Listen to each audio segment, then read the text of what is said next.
Maverick News. The world is watching.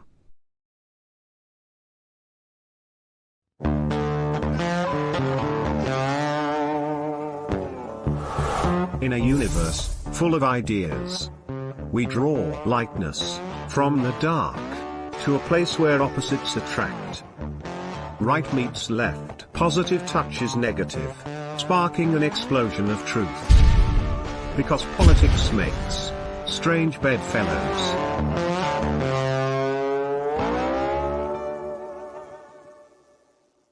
And, we're going to talk a lot about, I hate to call them the kids. It seems rude. If I was 22, I wouldn't like being called a kid. I know I didn't like it when I was 22, but I still think of them as kids. When I talk about college students, I think of them as kids. But that's because I'm old. But tonight we have a guest who's a teacher. Going to talk to us about that. And, you probably already know him. We were very happy to have him back. We're happy to welcome back Tyler McConnell tonight, who is a frequent guest on Maverick News and the original co-host of Strange Bedfellows, my favorite Strange Bedfellow. If you don't already know Tyler, Tyler is a journalist. He's a musician. He's a stand-up comedian. And by day, he's a school teacher in Missouri, which is right next door to where I am here in Oklahoma. He's also a self-described conservative Christian communist. Let that sink in for a moment. A conservative Christian communist. And he's a political activist. Whatever. You're losing it, aren't you? He's also a political activist with the Center for Political Innovation, CPI. Our friend Caleb Maupin, we've had them on several times. But, Rick, the war between Israel and Hamas, it's divided a lot of families here in the States and up in Canada, including his own.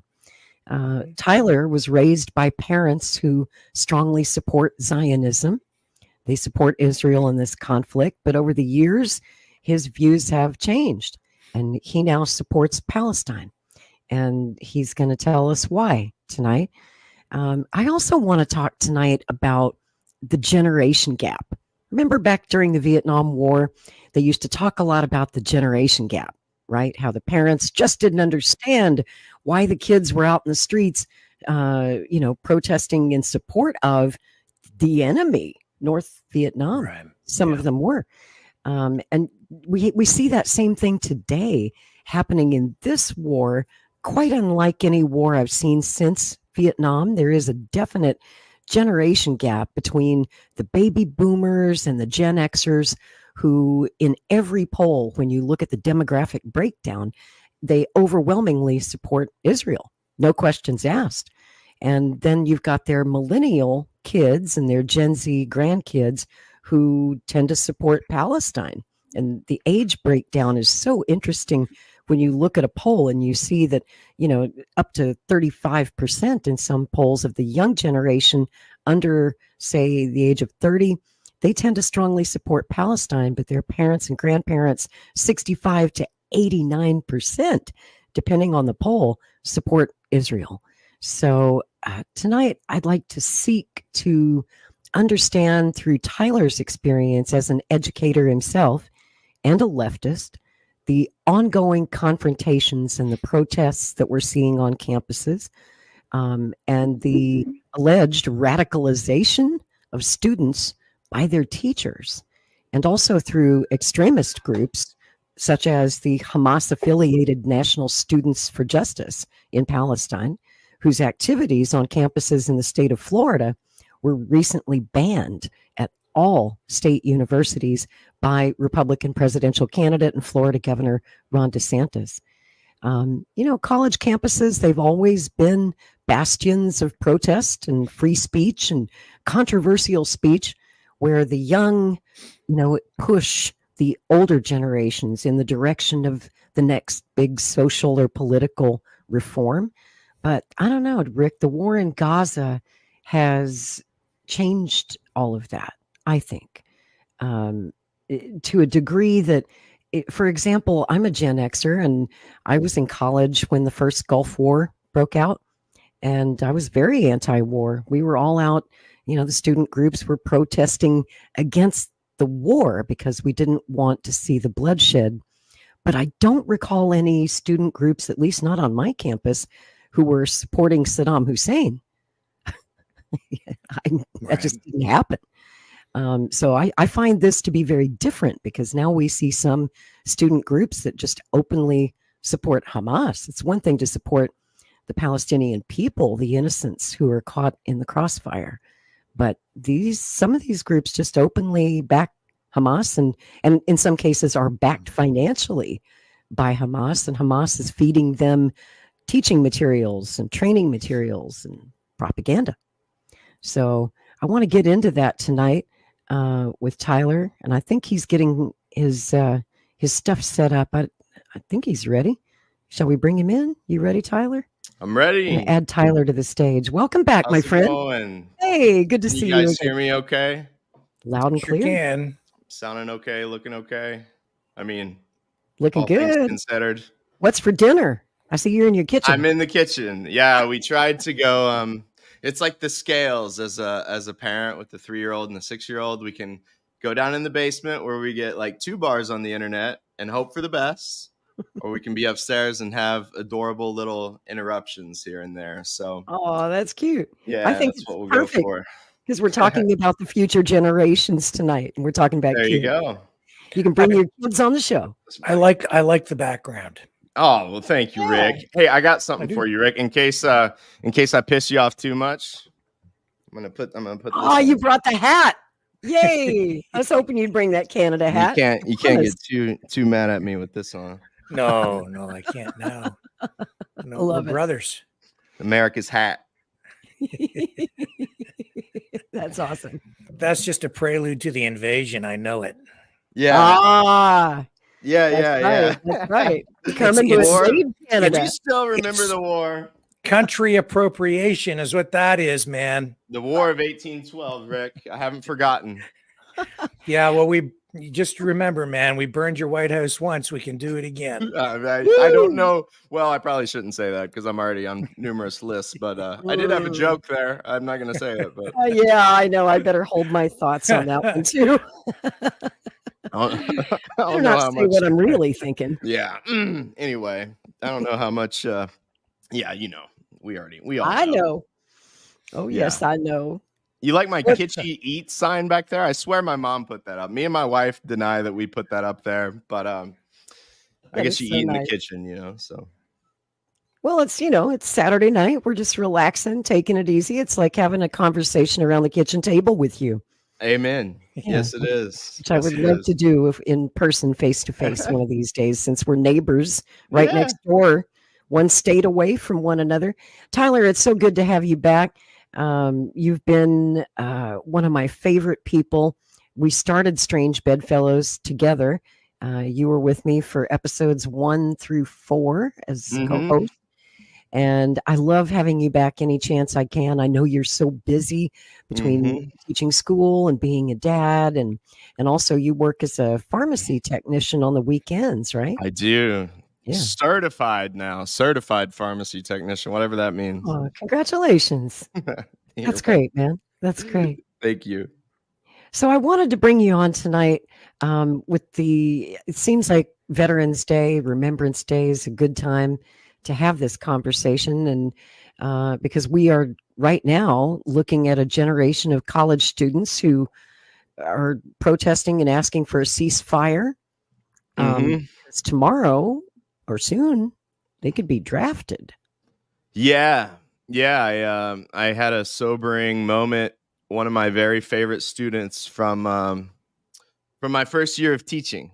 They had the Veterans Day assembly on Friday, and I looked up on the board and said his name, and then it said Syria underneath it. And it was tough for me because I'll have kids that they kind of feel you out, and then you can tell you become their favorite, and then they tell you like, yeah, I'm signing up for the service. And it just hits hard because you see his name and he's there. And so anyway, that was my Veterans Day. But it was interesting when teaching on Veterans Day because this was completely serendipitous. I didn't plan it out this way, but we just finished our persuasive essay unit with a focus on rhetoric and persuasion, and we were listening to Martin Luther King's "Why I Am Opposed to the War in Vietnam" speech. So we had a Socratic seminar discussing that speech, and then we had just finished reading in journalism John Hershey's Hiroshima, and had watched Grave of the Fireflies, which is a 1988 anime about a 4-year-old girl who starved to death after the firebombing of Kobe, Japan. And man, it was a heavy movie, but the kids liked it and they got why I wanted them to see it, because I feel, Modern Warfare 3 is coming out and all the young teenage boys are excited to kill their friends online. And there's just so much like rah-rah, war propaganda in America that I think it's good to see the after effects of war, of children starving. And that experience, it was a true story. The author who wrote the short story, his sister was 16 months old when she starved in Kobe. My God. He was 15 and he was running around trying to find her food, and he'd have that moment like, do I eat or do I feed her? And it's just harrowing. And in journalism we watch the news every day, and it just kind of hit home because on the news, I know that is happening in the Gaza Strip In Gaza today. There are children starving to death, just like Setsuko in Kobe, Japan. And I forget. Remind me, what grade do you teach? I teach high school. High school. Yeah. Like, I would never teach that stuff any younger than 15, 16. That's as low as I would go with it. But do you teach 9th, 10th, 11th, and 12th grade? All of them, or just? I teach I teach ninth grade English and 11th grade English, and then my main electives are journalism and film studies, and those are mostly like 11th and 12th graders. You told me an interesting story the other day, and I was wondering if you would mind sharing it here on the show about, we were talking a little bit about the generation gap, and how we haven't seen anything like it really since the Vietnam War. But we're seeing it big time with this war. We see that the parents, the baby boomers, the grandparents tend to overwhelmingly support Israel. And yet their kids and grandkids, the millennials and the Gen Z, they tend to overwhelmingly support Palestine. And that kind of mirrors your own experience in your life, right? Tell me how. Yeah. Tell me about that, would you? I mean, I feel it's funny when it's you, because it's how you were raised and it's where you live. And it's like, you feel kind of like everyone thinks that way. But I mean, I grew up, my dad is a Baptist preacher. Right. My grandpa is, I would say, a Baptist preacher as well. He ran a youth group in the 60s. He was a youth minister. So, I'm steeped in that, and they are incredibly passionate about end times prophecy, and they see what's going on and they just say, told you so, more or less is what they say. There's nothing that can be done to change it. This is written in God's word, and that's what's going to happen. I mean, down the street, literally, if I could throw, well, I could probably hit it with a rock. There was a church that I was driving to school a few years ago, and out in front of the First Baptist Church, there was an Israeli flag just flying by itself off the front of the church. And it kind of like jostled me, like I live in a town of 5,000 in rural southeast Missouri, and there's just an Israeli, and I knew immediately, what it was. We So see that a lot around at our churches in Oklahoma too, but it's yeah. usually flying next to the United States flag and the state flag of Oklahoma and the Israeli flag. But we don't usually Mhm. see just one flag of a different country. Yeah, it's Hmm. especially on a church, you Mm, know. mm. Separation of church and state, but Not in Oklahoma.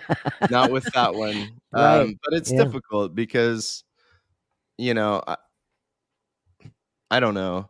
I've struggled through this, and I think I was on a stream with Caleb and had talked about how I was struggling through Mhm. this as well, just trying to figure Saw out that.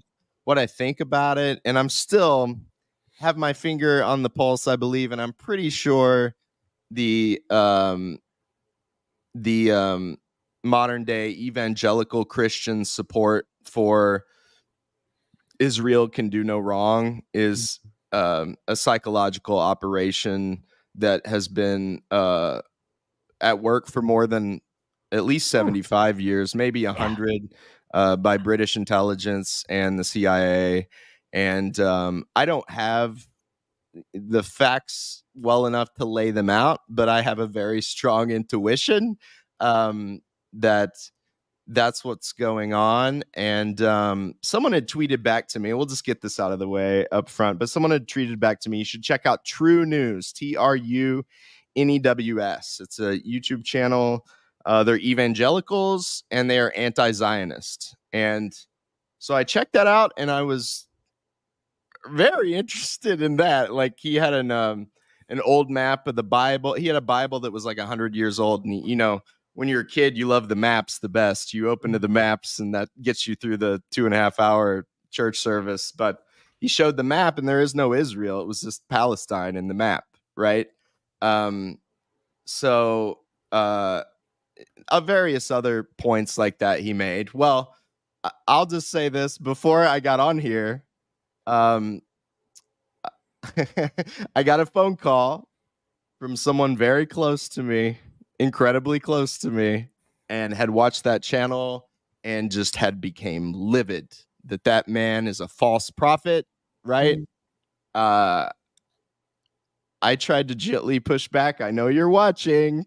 To the person I'm talking to, I love you, and you just texted me and told me you love me too. But the anger that was brought out in this disagreement amongst evangelicals over Israel, I believe, makes people behave not very Christ-like. Yeah. You know, and it's like, if you have to choose between support for Israel and behaving like Christ, Yeah. they And kind it of, divides Jews as well. I mean, yeah. not I all mean, Jews are yeah. Zionists or Well, supportive of you Israel at know, all. I watched you guys I watched the video you showed me. I watched it this morning, Lori, of Mm. That's Soviet yeah, Palestine. and I kind Mhm. of felt out you guys' positions, and then I was like, "Uh-oh, maybe I've set myself up for an ambush. I better get that Canada hat out if I'm going to be on there with Rick. I may have to put that old Canada hat on a little bit." But Soften the blow a you little. know, I know, like, in indie media, this is what we do. We talk about the thing that's happening right now, right? But like, I just talked in our CPI meeting this afternoon. I said, guys, if more than anything, just be kind to people. I Yes. have relatives, you know, like my dad, my grandpa. These are the best men I know, who I love to death. And we don't agree on this issue. Okay. But I'm not going to let my disagreements on something happening 8,000 miles away turn me against the people that love me the most. I'm not going to do that. That appears to be what the media is trying to get the whole country to do. Exactly. Divide. You know, it's like a binary choice. Yep. And, you know, my sympathies, you guys know, you know, I sympathize with the Palestinians. And most of the reason I do that Yes. is Tell me why. because of What what changed your Jews have mind? taught me. Yeah. Norman Finkelstein, Max Blumenthal, Ben Cohen. Her name's slipping my mind right now. Abby Martin. Abby Martin. Is Abby Martin Jewish? I I think don't so. know. Or The first partially. 3 are, I know for sure. Norman Finkelstein, Max Blumenthal, Ben Cohen. Ben Cohen made Killing Gaza, the documentary. Have you guys seen that With documentary Max. Yeah, with Max with Blumenthal. Max Blumenthal? Yep. I know Abby Martin made another one about Palestine. I think she made it during the peaceful March of Return, when they were just picked off like flies. Paramedics shot in the leg with sniper rifles, and that's where the Martin Luther King nonviolent protests got the Palestinians. So, but this is the issue of the day, and that's like I told my friend Peter Coffin. I said, just be kind to people, weather this storm, and then here in 6 months, a year, they'll pull out the the MPC chip and put in a new one, and then we can all be friends again. But right now, this is the issue of the day. So can I get you, Tyler, to I'm interested. Tell me the story. Okay. The story that I'm hearing a narrative out there, a storyline. I've been hearing it for a while, but tell me the story in your words that leads you to believe that Palestine is on the right side of this and Israel is on the other side. Okay. Or whatever it is, because I just want to get a sense of where you're at with it and whether what I'm going to hear is actually echoing what I'm hearing elsewhere. Okay. I'd love to tell you. And I will say that as soon as this gets heated at all, I will back away very quickly and be like, hey, I don't know everything about this. This is not an issue that I'm willing to like go to the mat on, I will say, in my heart, it's sick. My heart is sick for the kids and what's going on. And, but people are disagreeing over like very basic facts. Like, was a hospital BOMB'd or not? And which side did that? And why? Why is the big question, right? Is it a Hamas headquarters or is it just a hospital? So, I mean, it comes down to, like, I teach my kids in the journalism class. I go, a lot of people, you ask them, where did they get their news? And they just say CNN or NBC or CBS. And I go, no, you need to drill down to people you trust, preferably people that have been there that you trust. So for me, I tend to trust Norman Finkelstein because he's courageous and sticks up for what he believes. And he destroyed his career. He destroyed his career in academia to where I don't even know if he can teach high school. But Noam Chomsky said he was like the most talented scholar he'd ever taught. And because of standing up to Israel, his career's destroyed. He can't teach anywhere. The same with Max Blumenthal. I don't know, I don't know why. I just trust everything else Max has ever told. I've never known Max to lie. And then Max what I'm not giving you the story. But what's the story? Give me the story. Okay. I think before I give you that story, it would be best do you know what evangelical Christians, like how they're taught about this topic, like how it feels to be raised in that? I do. Well, I'm not an evangelical Christian per se, so I'm here in the buckle of the Bible belt. I know all about it. I know some. I just had a talk with a relative right before I came on here, and they're listening. I'm trying not to point you out exactly, but I love you. And you get this real feeling growing up that if you don't support Israel, then your salvation is suspect, and you're very likely going to burn in hell. That's what they say. And you have to support them no matter what, because they're God's chosen people. And if you don't support them no matter what, then Jesus doesn't love you. And they'll go, no. But this relative just told me, if you don't support Israel, then you're bringing on the curses of God. And I go, so that means my salvation will be lost? No. I'm not saying that. I'm like, okay, well then what? So that's kind of my base, Rick. Like, I was raised like that for 18 years. Mm-hmm. I kind of resent being treated like that, if that makes sense. So that's like my psychological baseline. When I started to it was just kind of in the realm of like learning that I'd been lied to about a bunch of stuff. So I watched a documentary on Waco, right? Oh, well, I didn't know about that. I'm with you on that Whoa. one. Okay. Ruby Ridge. Oh, okay. That's one, right? Interesting. And then I watched Killing Gaza by Ben Cohen and Max Blumenthal. And it was like hit me in the gut with the religion I was raised in. Like, oh, like a prosperity gospel type thing. Like, oh, is this just like an imperialist outpost? Is this like what Ronald Reagan's like Secretary of State said, that Israel is our aircraft carrier in the Middle East? Or I believe RFK just said something very similar to that. Like that's 80 to 90% of the world's oil supply is in that region. Right. And if Iran tries to cut off the Strait of Hormuz, then gas is going to triple in price. We can't allow that to happen. We need that oil. And so it just kind of made sense to me that they're using religion to secure their control of the world's oil supply.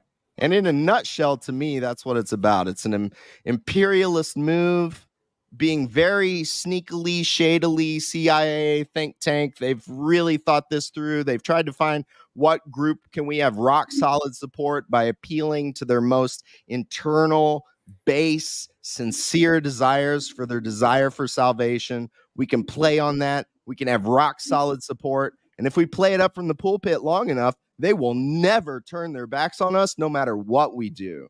And so that to me is what it seems like. I mean, just from what I've seen, and this was before any of these recent events. Like Killing Gaza was made 4 or 5 years ago. You just look at it; it's just bombed out rubble.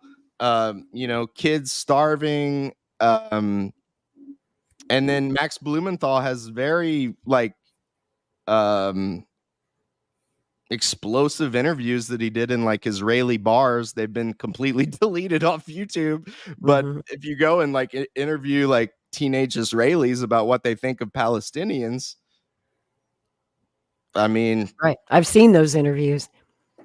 And on both sides, it's hard to blame the Israeli kids for being raised to hate their neighbor, or the Palestinian kids being raised to hate their neighbor, because that's how long in generations this war between them with pauses has been going on. Can I just I want to get the story from you though, because when you say you've seen these videos or you've listened to what some of these guys are reporting, what's tell me the story. Like you said you've been lied to, so that's a key thing that I keep hearing people say. We've been lied to all these years. Lied to. Have you watched the debate between Alan Dershowitz and Norman Finkelstein on Democracy Now! From like 10 years ago? Haven't seen that So one. you guys should definitely check that out. It sounds interesting. Let me well, I won't put it in the chat, but it's pretty incredible. I mean, Alan Dershowitz wrote a book about Israel and the creation of Israel. And I don't know exactly all the details, but the gist that my subconscious remembers was like things like there weren't any people there really, or like when the Zionists started moving in, that the Palestinians that lived there just left voluntarily. There was no sort of force used or anything like that. Anyway, he had like hundreds of citations of footnotes. So Norman Finkelstein went line by line through every single footnote. And he's debating him live on Democracy Now! And he's like, footnote 437, a flat lie, Dershowitz, He's like, this never happened. Your source is, it's not a primary source. It's like a person told a person told a person, and you cited it as evidence. And I just kept seeing things like that would deconstruct the myth of Israel that I had been taught, and opened up my mind to see things in a different light. Just enough things like that. Noam Chomsky's written about this for years. It's not a new thing. But it's complicated because It mainly is. of the Holocaust, and I don't, it, how do I say that? It makes me nervous to go too much into the details about it because I'm not Norman Finkelstein. I haven't went through 1,100 footnotes in Alan Dershowitz's book, but his, I'll be honest, his case convinced me. What he had to say convinced me. And then there's a ton of other people that I deeply respect. So I think what is it that he convinced you of? That what, Israel is behind something? Oh man. Well, Or I mean, the Zionists are the fear behind that something? I feel to say it on the internet is also something, it appears there was a Zionist movement brought about in the late 19th century. I think his name was Herschel or something like that. Wanted to return to the Holy Land. The British said, good, we don't like Jews much around here anyway. And plus, we want to control the Middle East. So, what's it called? The Balfour Declaration. Balfour Declaration. We got a nice piece of land here for you. Lawrence of Arabia, that was nice, but we'll give that to you. And you guys start moving in, making settlements, and you got all the arms you need. We'll back you up 100%. You just move in there, take care of business, and we'll look the other way. And that way we can get our aircraft carrier in the Middle East. It's but I just find it really interesting that there's also, like you said, it's split even amongst the Jewish people. Like I've seen Orthodox, Hasidic Jewish rabbis who were against the creation of Israel as a state. And it's just so mixed up. Like the fact that I'm saying this online, right? If they can take half of Elon Musk's advertising revenue, they can take your job. I understand, Tyler, that in this environment, as a teacher, you have to be very careful about what you say and what political positions you take, because right now, as we speak, there are college professors, high school teachers, even elementary school teachers who are being threatened with the loss of their jobs because of their position on the war. And I want to show you an example. I don't know if I think people are resentful about that. I mean, I think that's kind of going on too. Like, yeah, it's like I can't even talk about this. Exactly. Right. And I want to show you. I'm afraid to tell Rick. Rick's asking me a question and I'm afraid to answer it. Yes. Does that mean you're like kind of, I guess you are saying that you're not really saying everything you want to say? Well, I don't know. It's just, I understand if you have to be cautious, and I don't blame you. I don't know.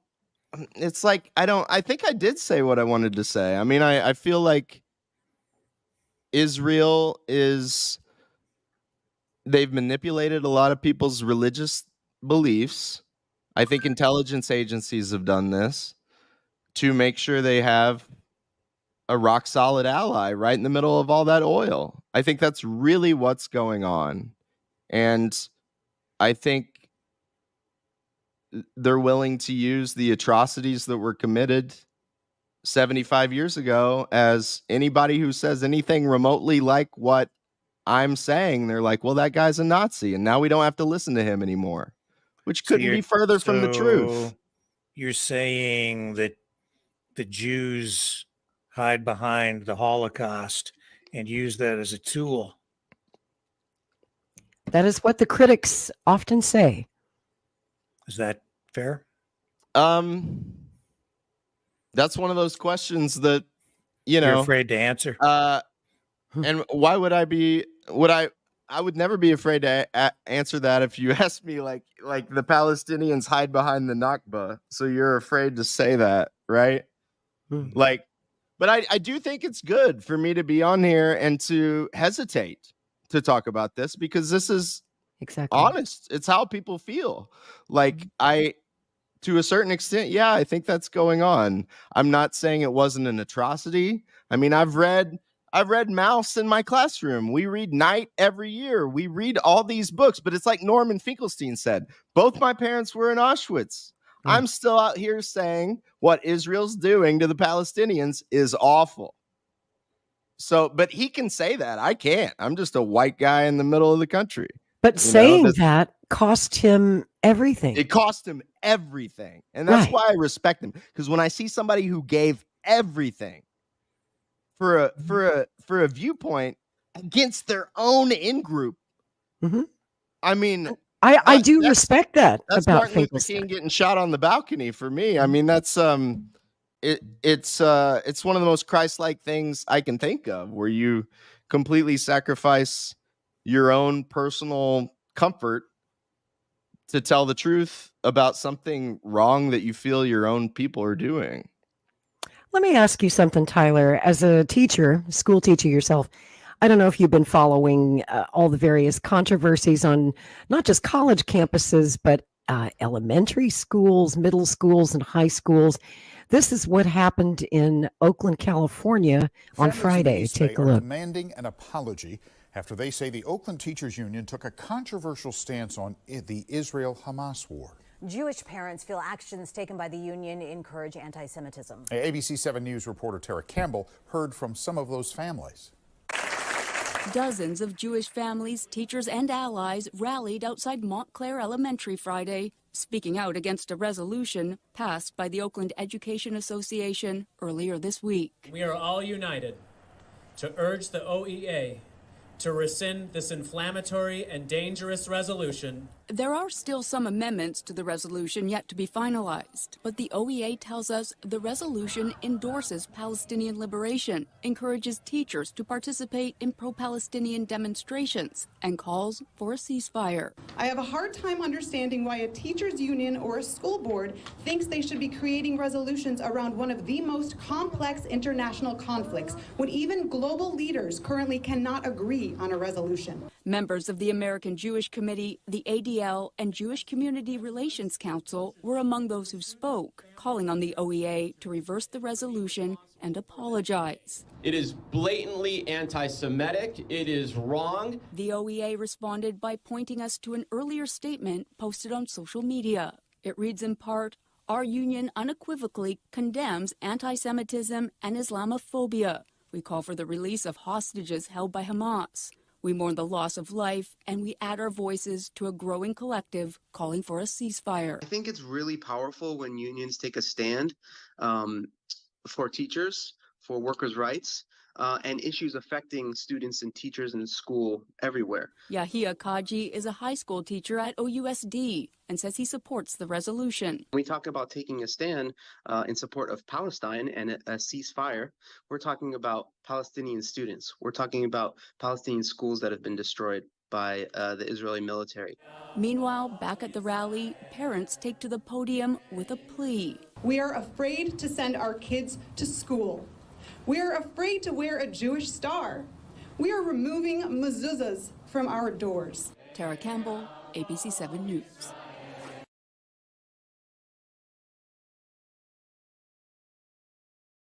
Happening where I live, you could wear a Jewish star or Palestinian flag, and most of the kids are going to have no idea what that is. So, is that right? Yeah. I think some of this may be a generation gap thing, but I have a question. Yeah, no, I'm here to answer questions. I will say the question Rick asked me earlier, where he's like, "So are you saying the Jews are hiding behind the Holocaust?" It kind of felt like asking, like, "So you're saying it's okay to say the N-word in the classroom?" It's like a similar type. It has nothing to do with each other, but it's set up as like this issue where you're like, record scratch. You know what I mean? You're like, I'm just I bring it up. I bring it up, Tyler, because we are seeing a real rise in anti-Semitism, a real rise, and Islamophobia as well. Mm-hmm. And I've think just that's been just what they want. observing, for quite some time, this narrative that has been spun, especially within, I would say, the freedom movement, QAnon, Okay. and I'm just one, and a lot of people are being pulled in this direction with this narrative, and the language is pivoting, it's changing. And I'm looking actually here on my phone for a clip that somebody sent to me, and I'm hoping I can find it that will very clearly and illustrate my point, if I can find it at some point. And I'm not in any way trying to attack you. I'm It's really fine. trying to explore this, because it's I'll put the Canada hat on. I got it somewhere. it's I should have put it on. I missed the golden That's your opportunity. battle armor. Right when you asked me that question, like, are the Jews hiding behind the Holocaust? I should have went. It's a clip from a show, and I can't remember the name of the show, but I'll find it at some point. You guys continue on, and well, I was just going to say, my question in this, you want to be like, oh, that's not me, but it sounds like, well, I have a lot of black friends. That's what it sounds like. But I mean, a lot of the people that I got into alternative media through was like, the reason I went into journalism was because of Noam Chomsky. Am I like, well, he's a Jew, so I don't, and then the people that made me want to be in alternative media were Max Blumenthal, Ben Cohen, the people that made me excited about being a teacher or a professor, Norman Finkelstein. I mean, it's not, I feel like they're conflating, like, criticizing what the state of Israel is doing as, I believe, like an imperialist outpost of the United States. I mean, they literally said that's our aircraft carrier in the middle of the East to control the oil supply, with, oh, well, you hate Jewish people. And it's just not true. And I feel that's unfair. And when I see some sentiment like that, I think, okay, this has been created by an intelligence agency to control the population in some way to get what they want. Ever occur to you, Tyler, that maybe it's not just the CIA doing everything? Whenever I'm talking to anybody really about unfair, any of this Rick. stuff, no, man. Man. Everything's the CIA's fault. Everything. And I'm not saying the CIA doesn't do some pretty nasty stuff, but everything, it's always the CIA. It's always controlled opposition, or it's always some excuse. And it's always the CIA. Is it ever anybody else? Ever? But that's my intuition, and I think it's true. But I mean, you can say that if you want to. I'm just, when you sit back and you look at, what does this action, who does this benefit, and who benefits from that? Who benefits from mass immigration? Who benefits from these various actions? And you sit back and, some of this stuff, if you just, I have yet to sit on a program in the past probably 3 years and ever hear anybody blame any intelligence service other than the CIA. It's always the CIA. No, every single time. When I say the CIA, something went mean wrong, the Mossad. it's the CIA. There was a war, that's the CIA. There's a war here, there's a war there. It doesn't matter where the war is. It's always the CIA. Hell, because the CIA usually is trying to take over Canada. The CIA is taking over the whole world. It's always the CIA. The CIA is responsible for some pretty terrible things. I think they're the best at it. Very, very direct evidence that shows, in specific instances, absolutely the CIA. But I'm just saying, maybe people can open their minds a little bit more and think that maybe there are other countries involved as well. These kinds of operations are not exclusive to the CIA. Now, I shouldn't say that, it's always the CIA. There are some other media outlets out there, but not on this side of the political fence, not within the circles that I move in, not even with you, right? Not with the freedom movement. It's always over here on this side, always the CIA. It's never anybody else. It's always the CIA, or in Canada, occasionally it's CSIS, and it's always the same thing. It's like whenever they want to blame somebody or they can't figure something out, must be the CIA. And all it takes is somebody to say, it's the CIA. And then everybody goes, oh, of course it is. It's like no evidence. It's just the CIA. But it's just a go-to. But we're never going to get to the truth about things if it's always just CIA. So and when I'm looking at what's going on and I've been listening to this narrative be spun up. I was getting sucked in early on during the pandemic. That's when all this stuff really started to ramp up. And I'm going to try and find you the clip to show you where it all goes in the end. Okay, Tyler, and this is why the people, on the left are, and I'm not taking a side. I haven't taken a side on this issue. I really haven't, because I just want the killing to stop. But I'm seeing propaganda on both sides. I'm seeing it ramped up heavy on both sides. I see fake crap online. I got sucked into a bunch of videos myself that I thought were real, that it turned out not to be, from both sides. And you can't tell me that, other countries don't have interests in the Middle East as well. It's not just the United States. It's a lot of countries. Every country in the world has interests in there. And every political entity is out there looking out for their own best interests. And it's the law of the jungle out there in the international world. Right? It's like, who's got the most guns? It's a bunch of gangsters who run all these different countries, and they're all pitted against each other, and they're going to do whatever it takes to win. And we are at war. This is a third world war, and it's being fought in completely different ways now. It's absolutely an information war. Absolutely. And as I've seen this pandemic, when that broke out, everything changed. That was the moment when a lot of this rhetoric, this narrative really got roots. And, it's like, what is the story? The story that we've been told is that you've been lied to. You've been absolutely lied to. And everything you thought you knew is a lie. We've been going through a long process of having our history rewritten, especially here in Canada and in the United States. Statues torn down, religious institutions undermined. And as a result of all of that, when the pandemic hit, you've got all of these people who have been, watching the internet, and they're getting this whole story. And what's the story being?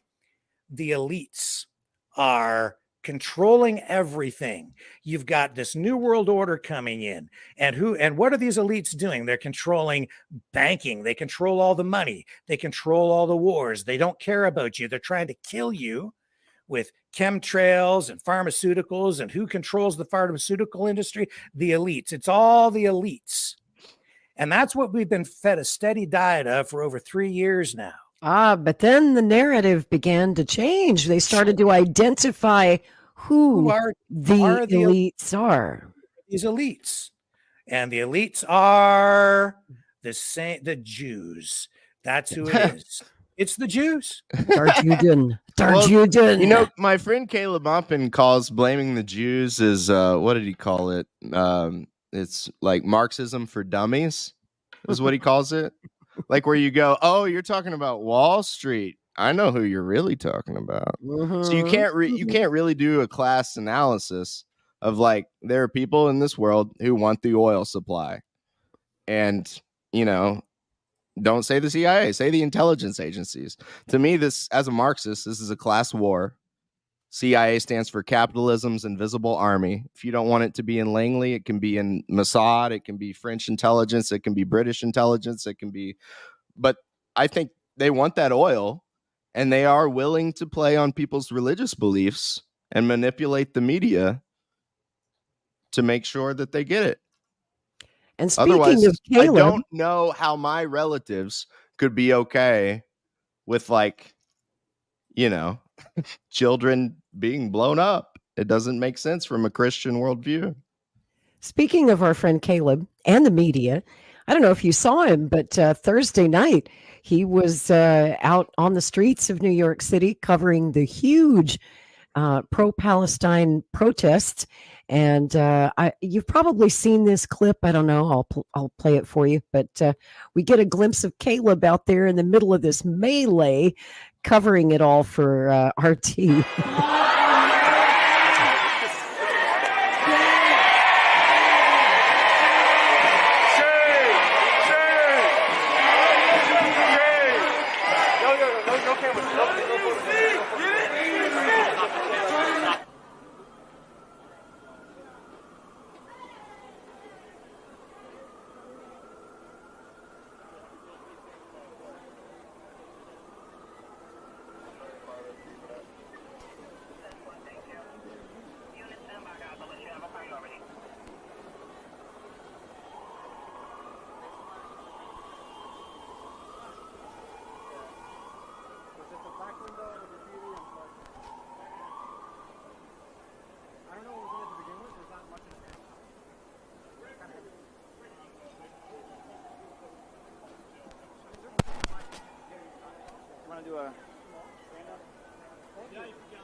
protesters got their hands on this New York City.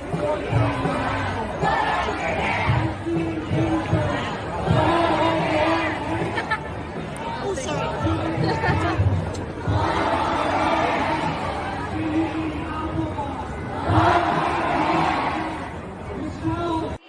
It's Tulsi and Perility. Thank you so much. Just be careful. I don't know if they're going to be happy that this is on the card. Okay. This might be a bad look. It's okay. We're going to finish.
Well, was- Rick, that I was hate to say Caleb this, Motley. Rick, but you know who that looks like to me? The I'm sorry, were CIA. you talking to me? Because I was trying to queue up a clip. Yeah, he was talking to you, Rick. Oh man! Tyler said it was the CIA. But I slowly put the Canada hat on while I said it, just to try. I'm not Try trying to to defend avoid. the CIA. I'm just trying to get to the truth. Heavens, no. No, I'm just like, I just felt it was unfair. I felt like you thought that is the depth of my analysis. Like anytime something goes bad, I just say it's the I was CIA. speaking broadly about everything I'm Okay. hearing from people. This Well- is always like, it's always the same thing. It's like in the freedom movement, it's always like, anyway, it doesn't matter. The point is, it's more complex than always the same answer. Well, No, that's absolutely. exactly why I chose you tonight, Tyler.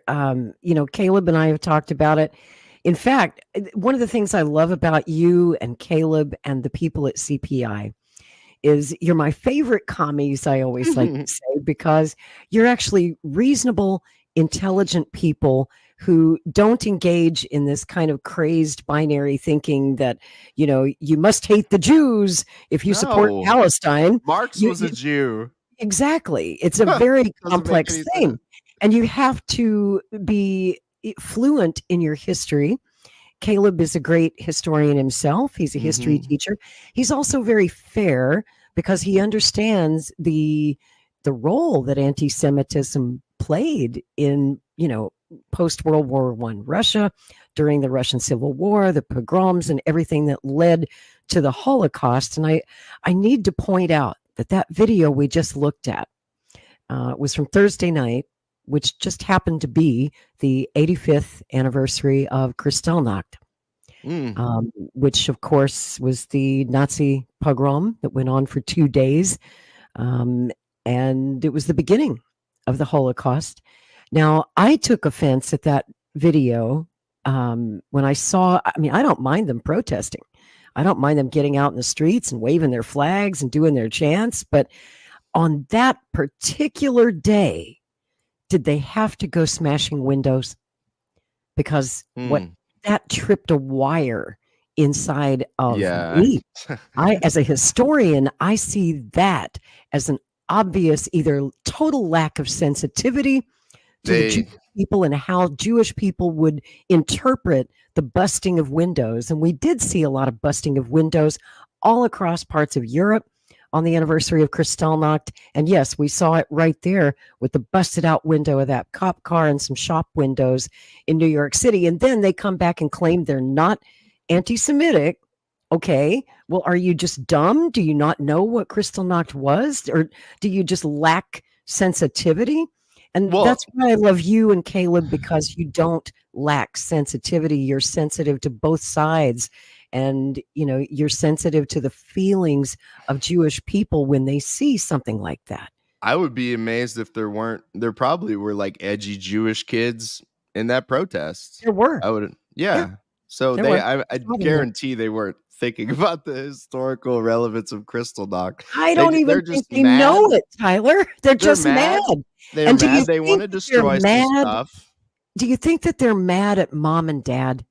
Do you think that this plays some role? A psychological idea? I mean, I was trying to think through my own psychological impression of this, and I do feel for the millennials, I think it has something to do with us becoming politically aware during the George W. Bush era. Absolutely. I can't quite put my finger on it, but it's just we have like a knee-jerk gut reaction to sort of like overt, right wing, not right wing, Republican. It's just whatever was big at that time. It was like that's when we came of age and became political. And Israel's in that sphere, and makes sense. I think in a way, as our generation,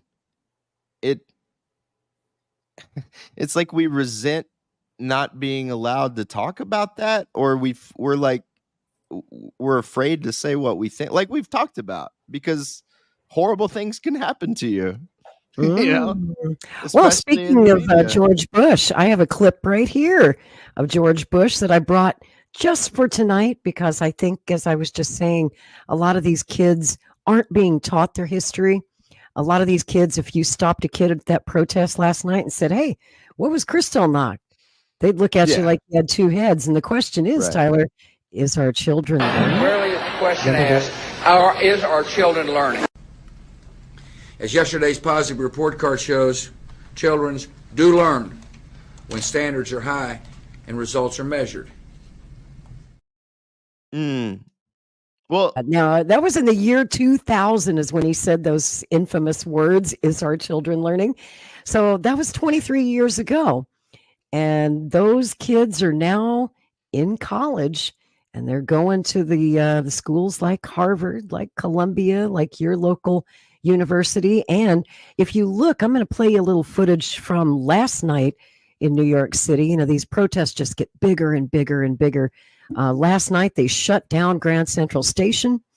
They had to lock the doors to keep the protesters out. And it was absolutely huge. But look at the average age, and you'll see that most of these are college kids.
Well, it looks like some of my students are in the chat, so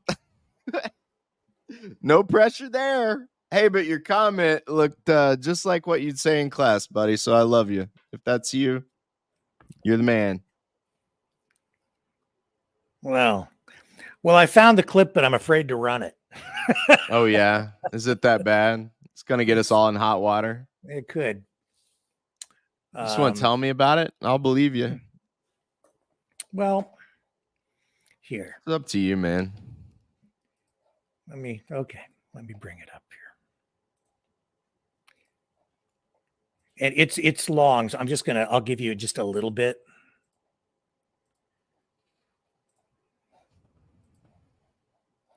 I keep clicking on the wrong thing here. There we go. Okay. You know who Chris Guy is? No. Okay. Very. You're popular. playing a Rumble video on YouTube. That's a dangerous idea. It is, and for that reason, I'm gonna dump off YouTube. Okay. Off my YouTube anyway. Lori, if you're listening, you may want to do the same. I'm gonna do it too. Hang on. Let me remove it. How do I do that? Remove. Let's see. Remove this destination from the stream. Okay, remove. Hey, peace out. You guys want to watch the rest? Anybody watching on my channel? Find Maverick News on Rumble. I love y'all. Thanks for tuning in. Okay, so, a lot of people follow Chris Sky. A lot of people believe what he's saying here. He's been participating in this process of, do not comply. Everything you've been told is a lie. It's the story that I shared with you previously. It's the elites, right? Well, just within like the last, week and a half, the language just changed. And I've taken note, and he's not the only one. Yeah, and here, what you see, I'm in the belief that the Jews are in the right. Okay, whatever. I won't read all the comments here. Let me just roll some of this. He goes on. He's got this whole narrative down with the new language, and the language really now, instead of elite, it's the Jews. Says that land belongs to people that practice the same religion as them 3,000 years ago. Let's get that straight too, by the way. Remember, I said that because when we talk about Catholicism, Buddhism, Islam, it's a religion. It's not a race. So how all of a sudden did Jewish become a race? It's not. It's a religion. They have books called the Torah, books called the Talmud. So how can it be called a race? The only reason they pretend that Jewish is a race is because that is the only reason that they can have claim to land in Palestine. Meanwhile, any Jewish person who has claim to ancient Israel 3,000 years ago would be Arab. They would be dark-skinned. They would speak Hebrew and Aramaic. They would not look like Benjamin Netanyahu, who's whiter than Charlie and me from Eastern Europe. Those are called Eastern European Khazars who converted to Judaism around 800 years ago. They have absolutely no blood ties and no ancestry to Israel. So that entire idea that this land belongs to them is absolute hogwash. And the entire idea that Jewish can both be a race and a religion is also hogwash. There is no such thing in the world that can be a race and a religion. And we know it's a religion, and we know that the people that are living there now have converted to that religion. They weren't the ones that started that religion. Because I'm sorry, you're not Arab. And that's what a Semite is, by the way. A Semite is somebody from the Middle East, someone of Arab ancestry. So when they call you an anti-Semite, that doesn't even apply to 99.9% of the Jewish people living in Israel today. A Semite is an Arab who spoke Aramaic, Hebrew, or one of the other ancient languages that I can't even recall right now. But that's a lesson in history for you, ladies and gentlemen. Not a lesson in falsified religion, not a lesson in media propaganda, a lesson in actual facts. And that's why they don't want me talking, because when I say these facts, it makes some people uneasy because they're learning all this new stuff. Well, you know what makes the most uneasy? The people that have been lying to you for the better part of 100 years. Because now people have already known in their gut this is wrong. How the hell can Israel be getting away with all this? Now people are no longer afraid to speak up. Now the term anti-Semite doesn't work anymore. Now even people in the USA are starting to lose support for Israel. So it's getting to that point where Israel is going to be all on their own. But guess what, guys? They have a plan for all of us. You know what Israel's big plan is if the United States allows anybody to invade it? They already told everybody. They're going to blow us all up with nuclear weapons. Did you know about that? It's a very well-known fact that Israel has miniaturized nuclear weapons. They call them suitcase nukes. And you know what Israel said? They went out into the open, into the international community and said, we are now holding the entire world hostage. We believe that we are in danger and people might want to invade us because of all the bad things they've been doing to everybody. So what did Israel say? Israel has told every country around the world that they have planted a nuke in your embassy, in your home country. And the moment anybody sets foot in Israel, they call it the Samson option, and you could look this up. Israel is threatening to detonate simultaneously every single nuclear weapon that they have hidden in every single country around the world. Basically, telling the world that you're going to fight our wars for us, you're going to let us have supremacy, or we're going to take you all with us. Imagine Russia or China or any country in the world trying something like that. It would be at the forefront of the international conversation until those people were handled at every level of international law.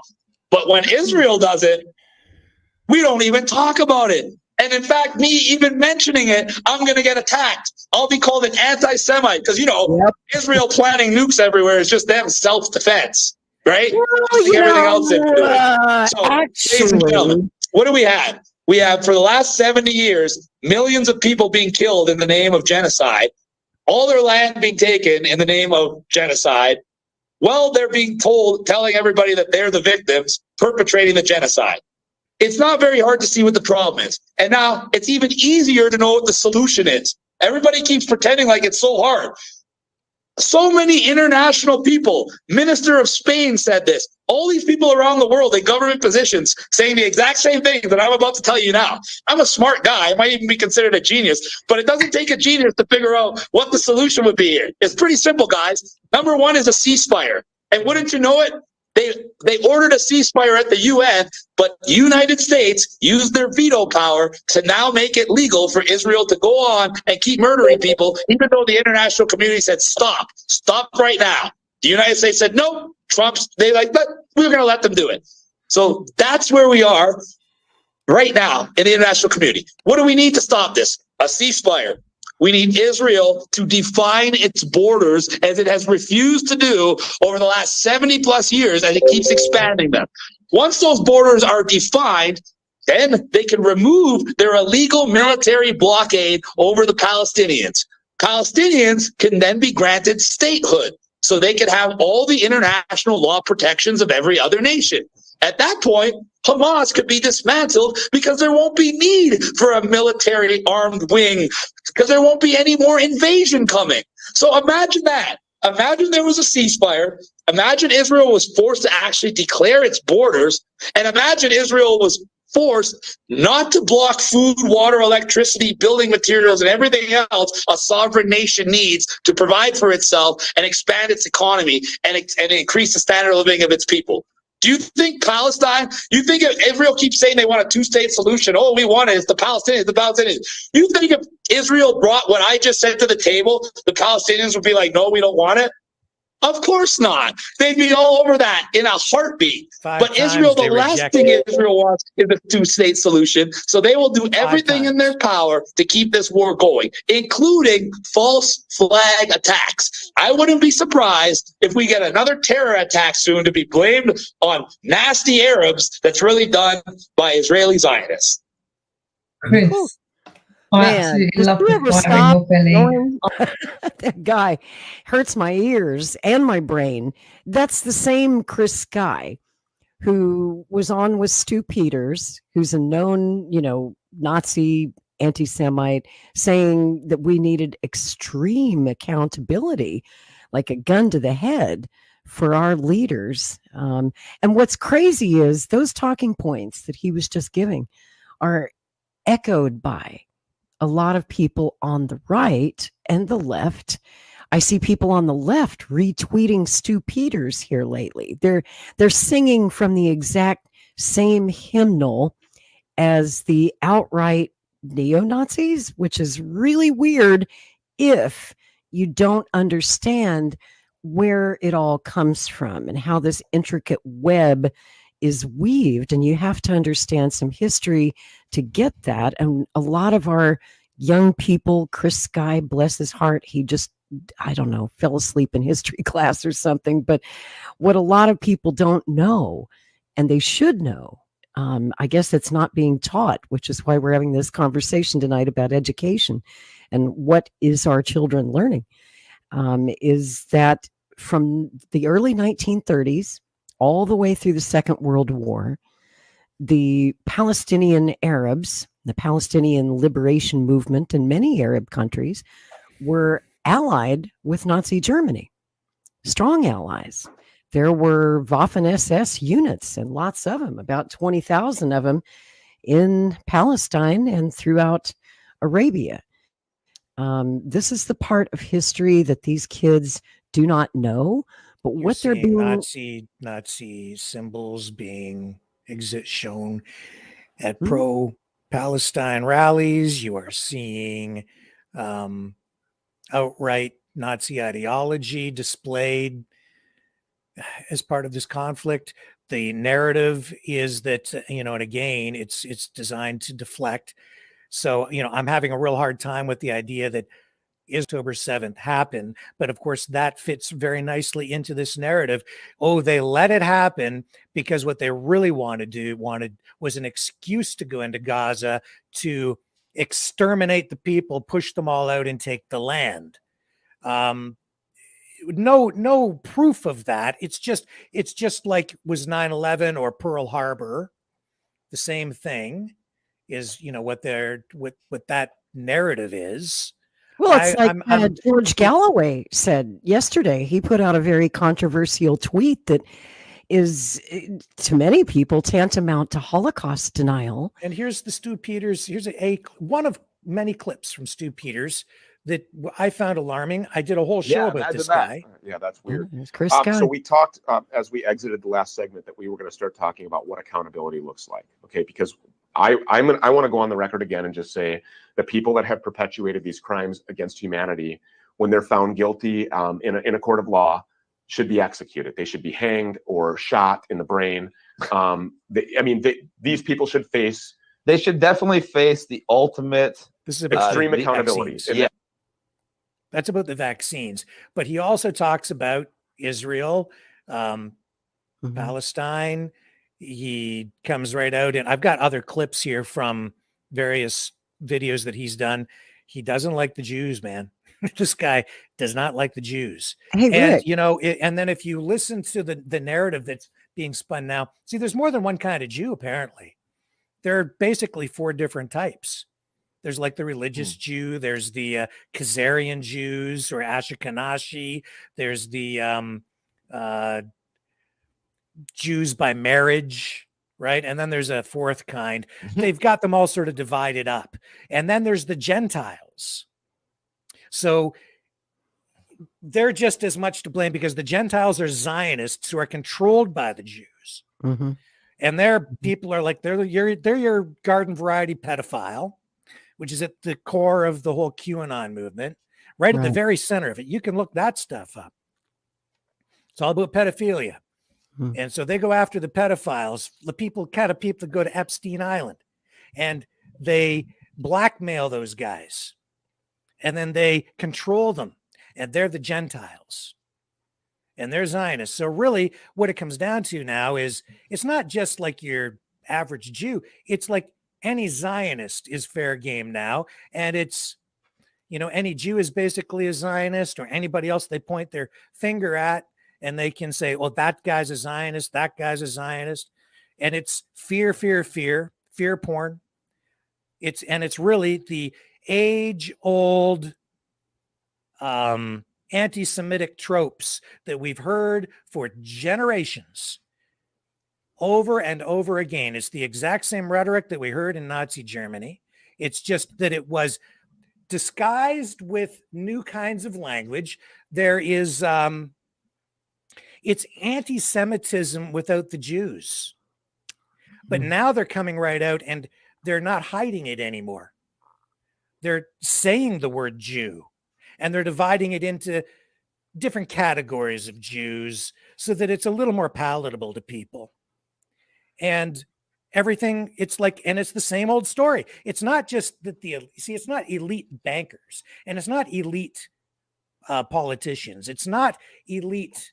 It's not the elites who just control the pharmaceutical industries. It's the Jews. Now it's just, he's coming right out, and he's not the only one. Well, when Kanye West said it, when Kanye West said it, a whole generation of kids thought it was cool. And see, people on the left side of the political spectrum are particularly vulnerable right now to being sucked into this narrative, because the oppressed versus the oppressor narrative is very intoxicating, right? Who's being oppressed here more?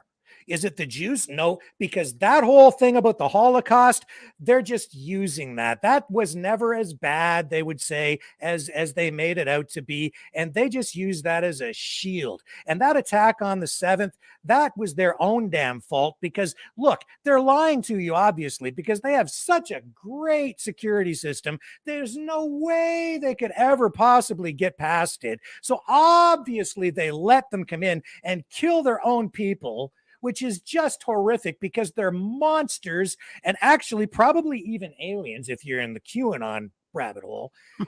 And it's so monstrous that they just were using it as an excuse so they can go in and commit genocide on the Palestinians. And that's what's going on. And that's why they're bombing all the people in there. And, you know, and Tyler, I mean, I'm still even not taking sides on this, because it's horrific what has been done. Right. Okay. Because I see on the other side, there's rhetoric back the other way too. Right.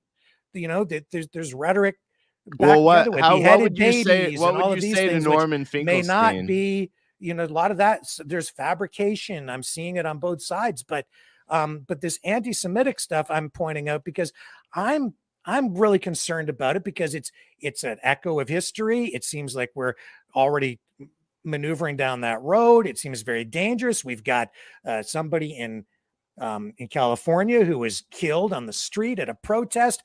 We've got just today. His name was Paul Kessler. That's Remember right. His name was Paul Kessler. I think we've this is a leader from the generational. Jewish community in Detroit who was stabbed. The suspect was released from custody. It was either yesterday or today.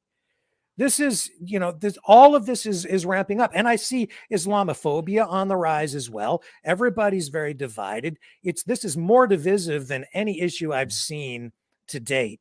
This is a terrible thing that's happening. And it's the rhetoric on both sides that's so inflammatory, so polarizing, and people are just at each other's throats over this. It's the most disgusting thing I've seen in my lifetime. And it's the most dangerous thing all the way across the board. We have to find a better way. This is terrible. On both sides. I'm not sitting here saying I've got the answers, but what I've seen with this narrative, they were sugarcoating this stuff for 3 years, using changed language. It's the elites for this, but it's the same things. You see, now people are so angry that they're going to go after these Jews, the Zionists, the Gentiles, because they're being blamed for everything. Inflation, the wars, because it's bankers' wars. The narrative that everybody's dying because of the thing in the arm. And who's to blame for that? The Jews. Because why? Because they control the pharmaceutical industry. They also control the media. They've been lying to you for 100 years. Oh, by the way, you show me proof that suitcase nukes actually exist, and then we can talk.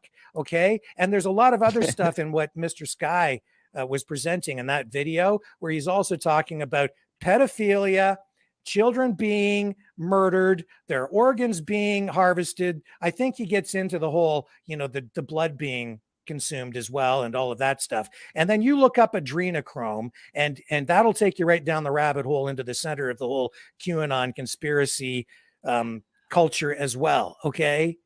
You go look up adrenochrome. Have you ever heard of adrenochrome? Yeah, I've heard of it. It comes from babies, right?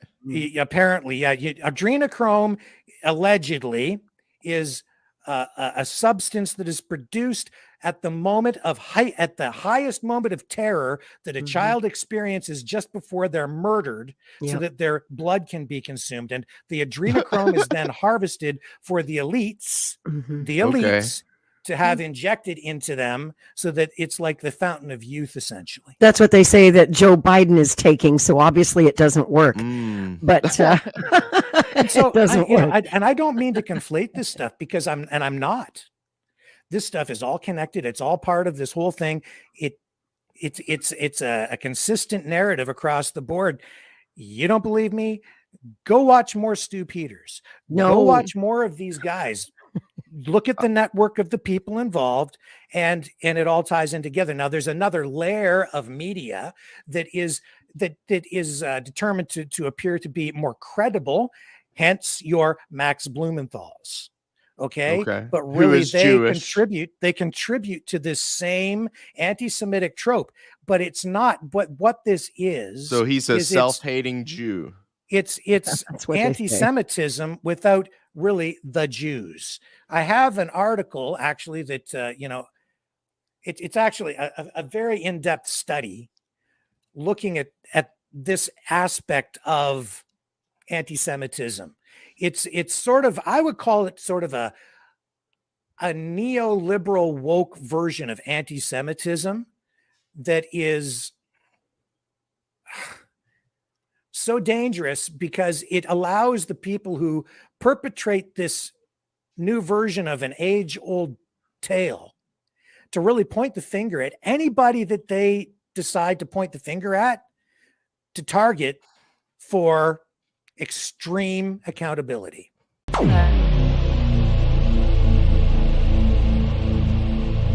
This has been a Maverick Multimedia production.